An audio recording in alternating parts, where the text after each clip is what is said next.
သိပ္ပံပညာကအရန်ကိုခင်မီစမ်းတဲ့ပါတယ်ကြည်ပြီးသွားရင်လူကြီးမင်းတို့အရန်အံ့ဩပါလိမ့်မယ်မြားရှိမှာဖန်ခွက်ထည့်ပြီးရေအပြည့်ဖြည့်ပေးလိုက်မယ်ဆိုမြားကဥတီယာဘက်ပြောင်းလဲသွားမှာပါဒါကတော့အလင်းပြန်ခြင်းနေရမှာပါကွဲလွယ်တဲ့ဖန်ပကံလုံးတွေကိုဒီတိုင်းတန်နဲ့ရိုက်မယ်ဆိုတစားစီကွဲသွားပါလိမ့်မယ်ဒါပေမဲ့ရေထဲထည့်ပြီးဖြည်းဖြည်းချင်းတန်နဲ့ရိုက်မယ်ဆိုမကွဲပေအပေါက်လေးဖြစ်သွားပါလိမ့်မယ်ဒါကတော့ရေထဲကဆွဲငင်အားနေရမှာကြောက်ပါ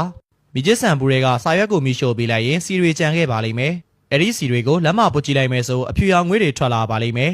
ဒါကတော့မျက်လက်ဆရာတွေသုံးနေကြအကွက်ပါဖန်ခွက်ကိုဘီယာဘူးအပေါဝါနာမှာပုတ်ပေးပြီးတစ်ချက်လောက်ရိုက်ချလိုက်မယ်ဆိုဘီယာတွေက gas တွေထွက်လာမှာပါဒါကတော့တွန်းကန်ခြင်းသဘောတရားပါစက်ကူပြားကိုတန်လိုက်နှစ်ခုကြားမှာကပ်မယ်အပေါ်ကနေတန်ချောင်းနဲ့တခဲကပ်ပြီးဝါယာကျိုးနဲ့ဆက်သွယ်ပေးလိုက်မယ်ဆိုပန်ကားလဲလာပါလိမ့်မယ်ဒါကတော့ပန်ကားလဲခြင်းရဲ့နေရာမှာပါ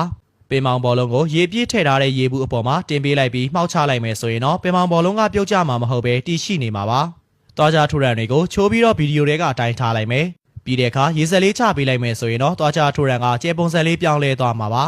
သိပ္ပံပညာတွေကခင်မီလာပြီးမို့အချိန်ရှိတဲ့အခါကလေးတွေကိုလက်တွေ့လုပ်ပြကြည့်ကြနော်